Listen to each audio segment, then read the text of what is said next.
Okay, so we were discussing reformist theory. So this is the reason that uh, we can say that in the reformist theory they um, prefer. Who's saying what in the chat? Yes, recording. Yes, I've started recording.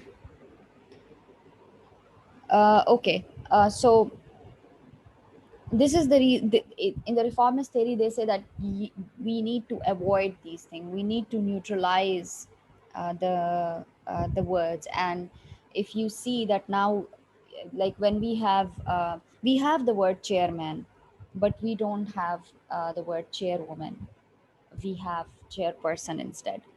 So these are certain things that that are that needs replacement in our society and should formally be placed over there. Though we have started this, even now if you see, we use like we don't use he slash she, we use they for that, for uh, for this he and she, even if it is coming in, after a word and two, and um, like initially you haven't mentioned he and she, still you can use, like for example the boys and the girls, and then after that when you're using, you can say instead of he or she you can say they.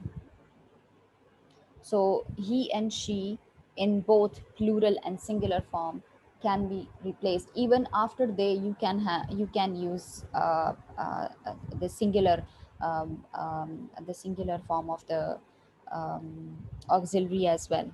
It- this is something which is, a change which has started because of the reformist theory, or because of the reformist.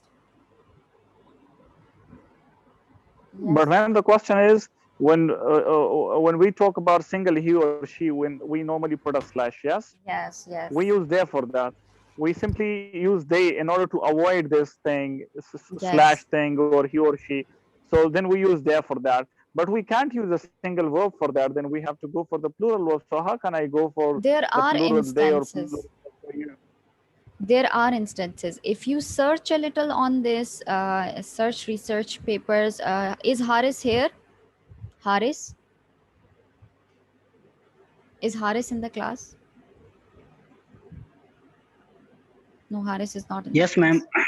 Haris Yes, is ma'am. away. Sorry, your mic off. My mic was off. Okay. Haris, if you remember, I taught you people language and gender, and we discussed this Yes, in ma'am. in a lot of detail. So if you have notes and materials that I have I shared have. with you, okay, do share it in the group, okay? Because then I Okay, keep ma'am. on I have forgetting. every. It's okay. Share it in the Okay, group. okay. Language and I gender. have for language and gender, CDA, and forensic as well. So I Okay. will share it with them. Forensics Yes. I have already shared. Just yes, I haven't shared material of forensics like books and all that. Share it with the with your class fellows, okay? All right, ma'am. All right. Fahim, read those materials and you will understand what I'm saying. It's a very long debate. And regarding your question, what was your question? That is, it's named as biased language. Yes, sexist language is a biased language, but biasness, when you use biased language, it can just you cannot just label it based on the sexist language. Sexist language is one of the types of biased language, because biased language can be base can encompass the language differences used on the basis of social differences as well. For example, if someone belongs to the lower class and we use certain terminologies for them, right? Or for example, for the prostitutes, we use very foul language. Even the terms that we use for them are very foul. So or for example, we have third gender.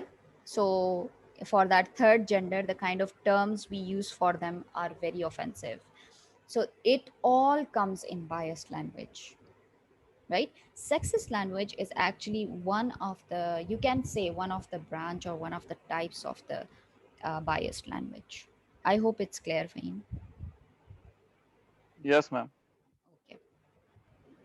Okay, let's okay, these are some of the these were some of the theories that you can use if for your research, even if if you even if you're going for gender related topics in this in as term paper in this semester, or if you're going for it in your thesis for your thesis.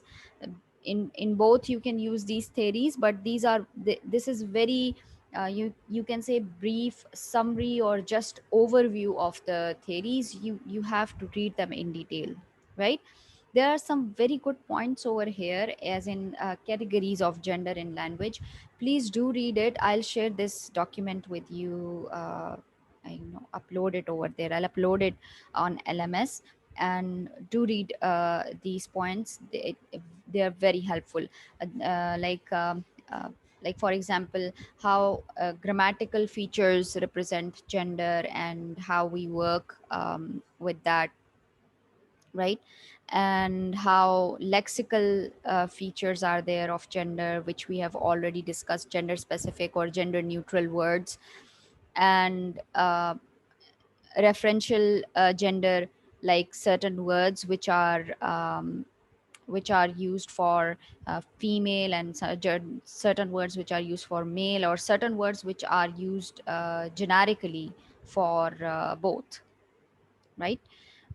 Similarly, social gender, which is associated with the social roles. So there are like social roles that you're performing, only those words related to that. Some very good material over here is available related to gender and language, gender stereotype in language, um, how this stereotypical features of gender is embedded in language. You can study these on your own, and we'll jump towards the next chapter, which is ethnicity and social network. Any question related to the previous topic? Is it clear? Yes, ma'am. Yes, Okay. ma'am. Yes, ma'am. Yes, ma'am.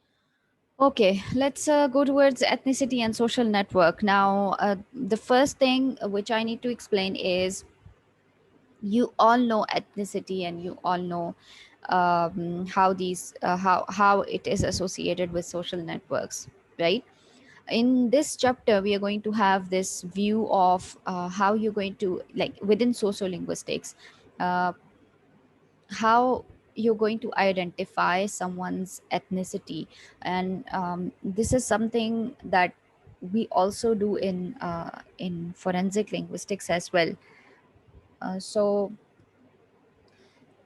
because when you're conducting a research, it's important that you have you know if you're taking a topic related to ethnicity, this chapter would help you a lot. All social network, this chapter would help you a lot. Similarly, for the link for linguist, if you don't know the identity of someone, and as a forensic linguist you want to identify the features of the demographic features um, of the person who has said something or written something, and you have not seen him before or anything like that, you can identify it through different features of language, right?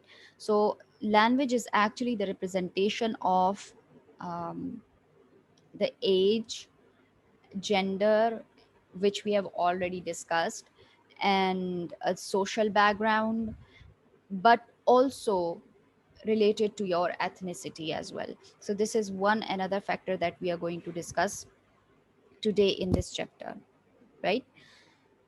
When people speak any language, any one language, so for example we all speak Pashto or we all speak English, we think that we are speaking one language, and we think that we all is a similar language, but this is a myth. We don't speak similar language. Yes, we speak one language, but there are a lot of differences which are there in the kind of language that we speak, and there are so many features related to a person's social status, which are embedded in the speech of men and women, and we can identify those features that like like what is the age of the person, or the ethnicity of the person, or the kind of social networks in which the person is involved. Have you ever seen a child who is using a lot of abusive language or very harsh language? Instantly you think that this child has a bad company. How do you get to know that? Because of the social network, because the kind of company that the child is keeping, you get to know because of this. So um, we The actually, simplest example is, ma'am, the simplest yes. example is when our kids by Hmm. age of 5 or 6, when they get out of homes to play with other mates in the streets particularly, so the moment Yes. after a week or two when they go out to the street and they come home back, the kind of vocabulary they bring even in Pashto, neither dictionary Yes. nor even our senior Safzai can understand those kind of words these days. The moment they come out from the streets, the moment they bring vocabulary, even we are amazed about those kind of slang or those kind of I Yes. mean jargon languages these days. Yes. So what does it represent? It represents the kind of social network they are involved with. I'll give you an example similar to this one.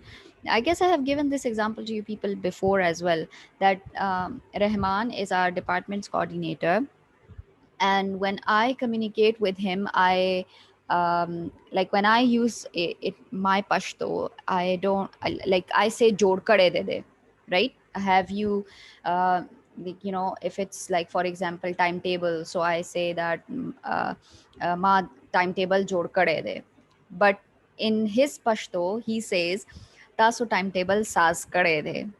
So now it happens that sometimes when I'm speaking in Pashto, I use Sa's word. Like I'm not using my own word, but I'm using his word over there. Like Sa's kare. These are the differences that are there in his dialect and in my dialect of Pashto. But these differences, you can in seconds say that this person has some kind of social networking involved with someone coming from that dialect, because I am using it, and you can see the similar happening when a teacher is using certain words with the students, and after you're done with the semester you'll see that the students are using similar words in their vocabulary, and this is very common. So this is something that tells you about social networking, and it is very helpful, not just in sociolinguistics but also in forensic linguistics as well. Okay, coming towards ethnicity now. Where a choice of where we have, as a multilinguals, we have choice of language available for the communication, and when we choose one language instead of other, right, we are trying to show, or we are trying to signal some kind of ethnicity, means we are trying to show something through the choice of language. So if you remember, we talked about this topic, language choice, in detail, and I told you that when you are choosing one language, there is a reason behind that, right? If I'm choosing Pashto instead of my choice of language, when it comes to ethnicity, means my the language that I speak at home, if I'm choosing Pashto instead of any other language, then it means that I am showing my ethnicity to the other person, right? There is some kind of ethnic signal that I want to give to the other person, and that is why I have chosen this language, Pashto. You can read this example and it will become more clear to you. um, People may use short phrases. It's not necessary that you're only using the language. it may sometimes happens that you are using one language, but you are constantly bringing other words from the language, from your own language. So for example, like people may use short phrases, or verbal fillers, or linguistic tags. I hope you all know what are short phrases, verbal fillers, and linguistic tags, which also signal ethnicity. Like for example, when we are speaking in English, or when someone is speak oh yes, when someone is speaking in English and instantly they say kana, right? Or when they say hana. So these are the things which are linguistic tags. Like, you are, though I'm speaking in English, but instantly I bring that one aspect. So if I want to show and signal some kind of ethnicity, I would use kana, or I would use hana, which is Urdu. So that would depend on the kind of ethnicity I want to signal, or the kind of message that I want to give you, as a participant in the conversation, right? Verbal fillers can be, well, these are verbal fillers. Oh yes, these are these are verbal fillers. So you can see that these fillers can also give you an insight um, into the ethnicity of a person. Okay, if we look at this example of Maori, like, greeting someone, or the conversation which is between two people, and the way they are shifting from it is in like code switching, the way they are the way they are mixing these codes, the way they are moving from one word to the other, and the way they are going from they are using tags, they are using verbal fillers, or even greeting in different language. So you see that, for example, when we speak in English, we still greet in the way we greet, for example, assalamu alaikum or pakhair ragle. And even after that, if we speak in English, that's fine. Even if we are communicating in English, we'll still say assalamu alaikum, right? So and that would vary. If I am speaking in Pashto and English, I would say assalamu alaikum instead of assalamu alaikum. So these are the differences, that that tiny differences, which would represent the uh, the ethnicity that I want to portray. And here in Pakistan, and especially in our community, it's not that uh, difficult to represent, right? Because we know we have certain languages, and we know that there is no such like minute differences in one in one language and in another. But uh, it may happen in other regions, which we are going to discuss, that there are differences in the language of, very minute differences, and people do not use the language of other features in their own. So the dialects are completely different, and they want to show their ethnicity. That is why they are using it. Even pronunciation is involved in that. So if you remember, I told you that if someone is speaking in English, and like for example, my English, the way I'm speaking, I'll speak it in the same way. But if I'm speaking it in this way, it means that I am representing my own ethnicity by speaking English in this accent, right? But if someone is speaking in the accent, which is more inclined towards maybe American or maybe British, then they are representing some view, because that is their language choice, and language choice is made because there is a specific reason behind that, right? Because you choose a code, you choose a language, or you choose a variety, even accents, based on the way you want the other person to perceive you, or you want to You want to guess uh, what the other person? Give me a minute.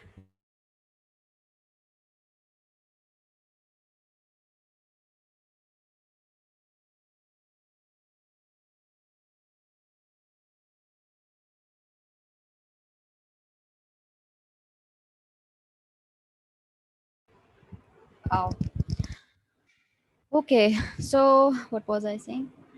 Um, Okay, from for groups where there are no identifying physical features to distinguish them from others in the society, those distinctive linguistic features may be important remaining symbols of ethnicity once their ethnic language has disappeared. For example, food, religion, dress, and distinctive speech styles. I have already given you the example. So, for example, if someone is in Indian and is in a community of let's suppose in London, and that is their third or fourth generation. We have already discussed this third fourth generation, so I'm not going to going into detail of this. That when it comes to third and fourth generation, they'll approximately forget their language, and their third and fourth generation would speak in their own speak in English language. So though they are speaking in English language and they have completely forgotten their own language, but still their food, their religion, and their dress would represent um, from which background they are, or their ethnicity, right? Which are non-linguistic features of that. Are you getting? Is it clear so far? Yep, ma'am. Yes, ma'am. Yes, Okay. ma'am. Okay, then we It's have. Okay, then we have African American vernacular English. If you remember, we talked about BEV, British vernacular English. Sorry, Black vernacular English. We talked about that, Black vernacular English. So this is specifically the African American vernacular English. In that means that the African Americans, the way they use their language, and you'd see that their language is completely different from the way the non-American African Americans are using the this language, right? The way they are using, white Americans are using English, it's completely different, and there are different features. For example, they reduce or contract the A's to S. They use short forms a lot. They omit B. Like, for example, if you can see this difference of example 4, the way African American vernacular English is used, and the way US standard English is used. So they say uh, she very nice, and US standard English would say she's very nice. Now if it was a teacher who was teaching a student who came from like who's an African American, now what would I feel? I would feel that this child is using incorrect English. Is it right?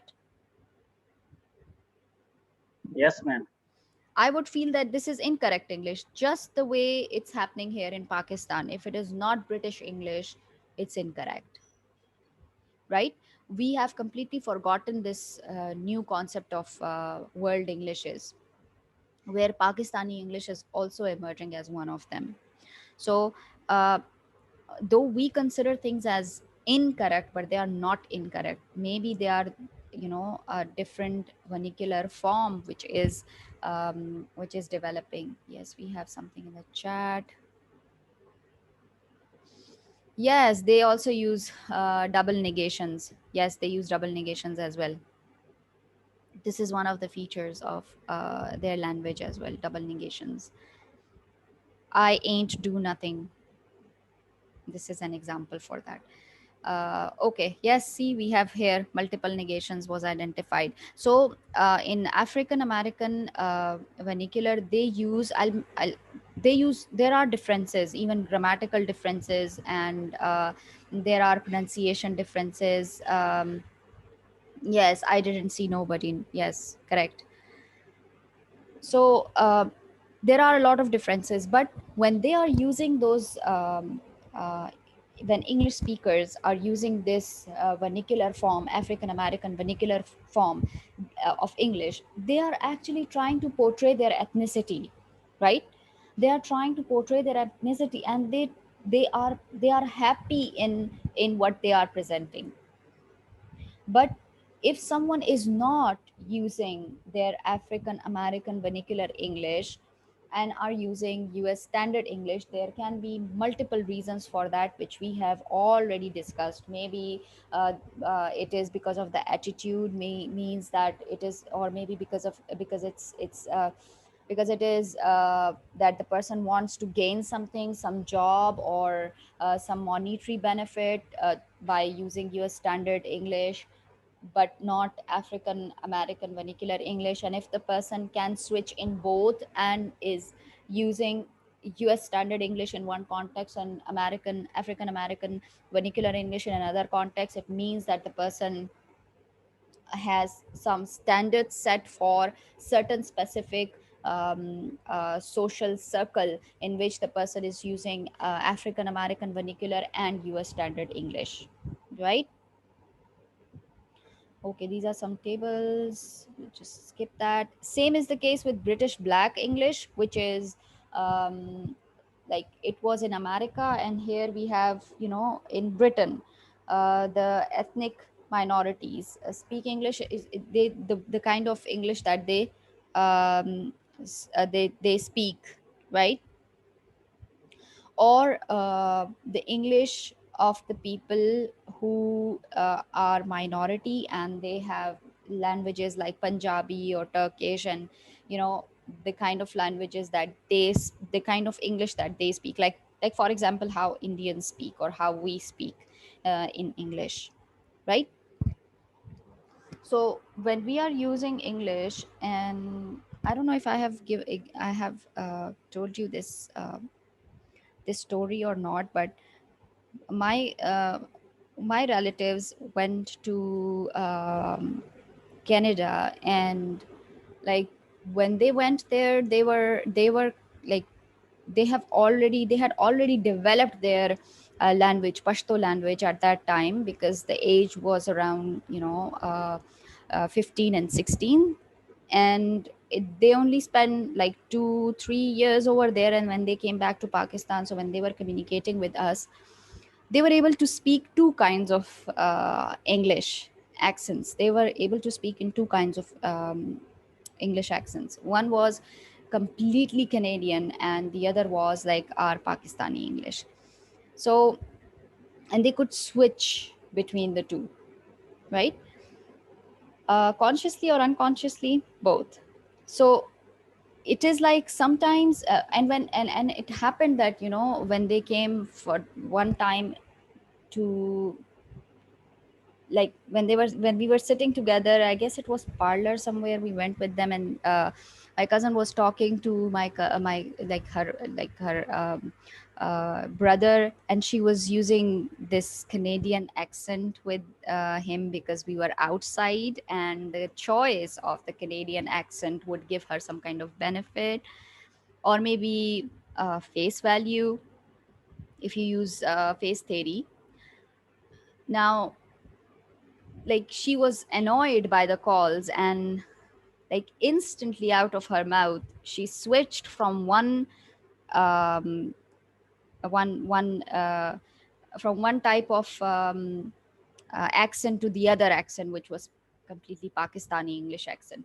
So you have choice, and it represents your it like choosing the other accent represented that she was annoyed with what her brother was telling her, right? She was annoyed with that. So see, these the kind of language and the choice of language and even the accent that you choose would tell you what is in the background, like what is your ethnicity, or why, or how do you want to portray it, right?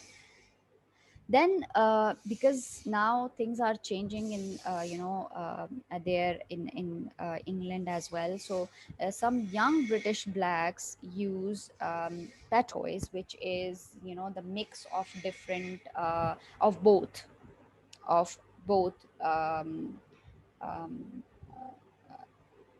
merge of black and white, right? You can call it a Creole, which is a Creole, and they are using it now. In this shows that when someone is using that Creole, it shows that they neither want to be labeled as completely black British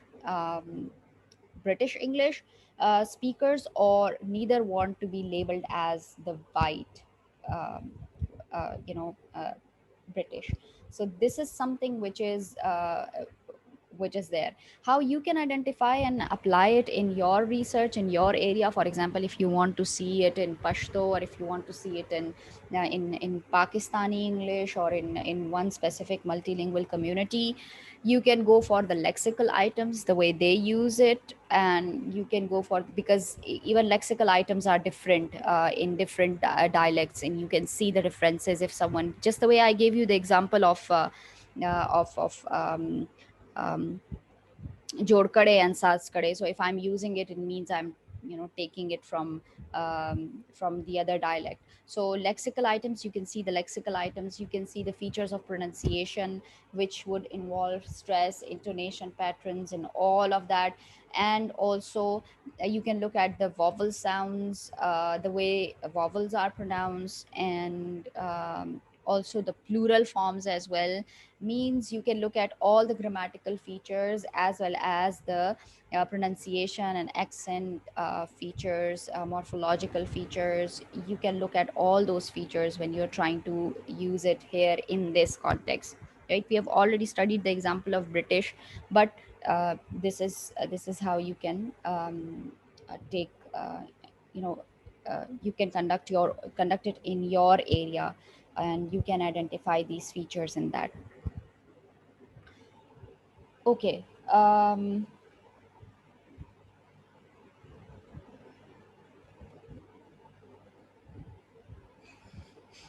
Okay, it same goes for the Maori language as well, so I'll not go into detail of that. New English is, you're going to study this in detail, like as a separate subject. New English is, so you already know what is New English is. And like, for example, Maori English, or Black English, or African American English, which was developed because, but it was different, and they kept it intentionally different from the others, so that it was something that they wanted to keep their own ethnicity related to that. Or maybe it was because the way their first or second language has interfered in that. Just the way, for example, we are pronouncing, the kind of accent that we have of English, or same we have Singaporean English or Indian English. All these types of all these are the example of New Englishes. Okay. Social networking. Okay. Uh, I've already explained social networking to you. So for example, if we are working in same community, for example, I work in university. So like, the kind of language my mother, like the kind of Pashto my mother speaks, is completely different from what I speak. The reason is that I go out, my social network um, is linked with a lot of different people, right, who are speaking different dialects of Pashto, and it has impact on my language, my Pashto.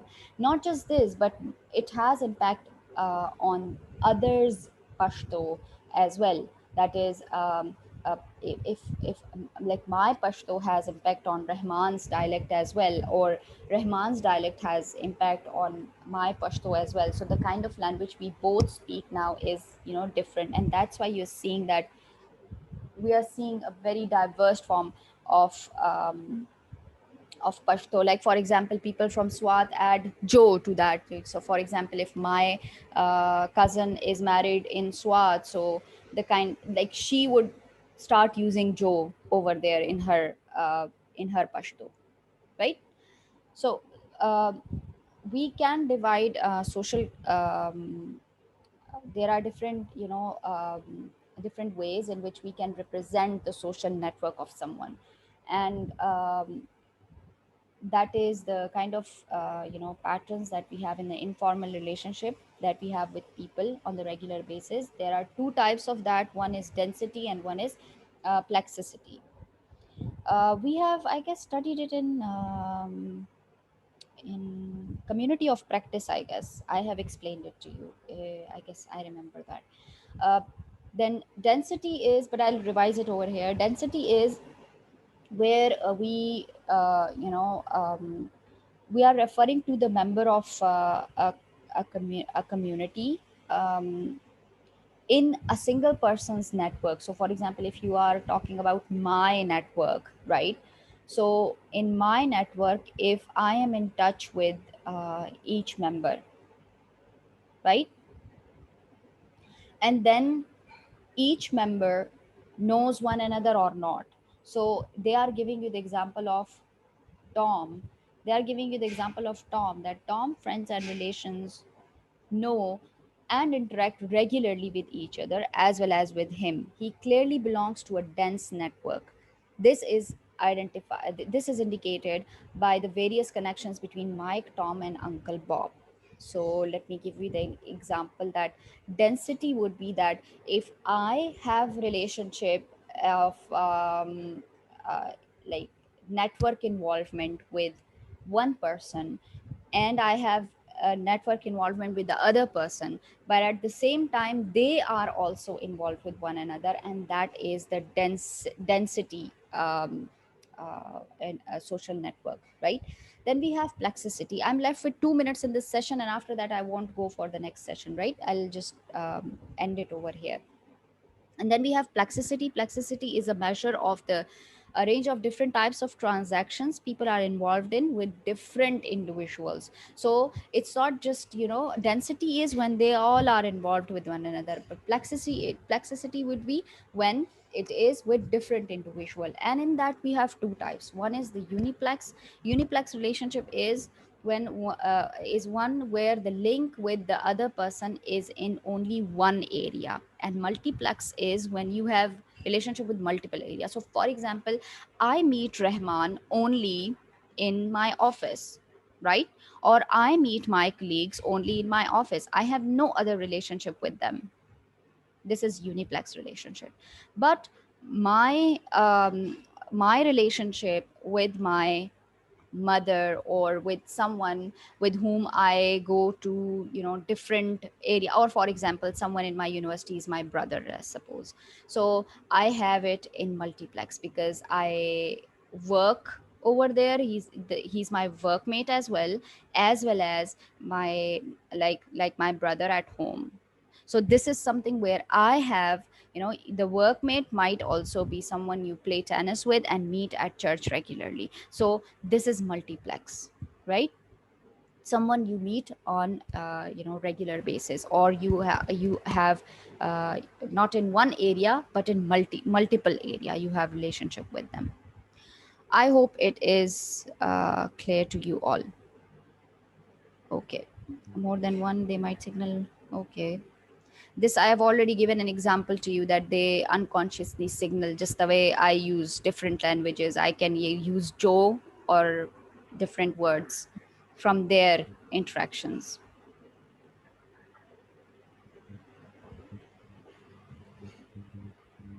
Okay, we have already discussed community of practice in detail.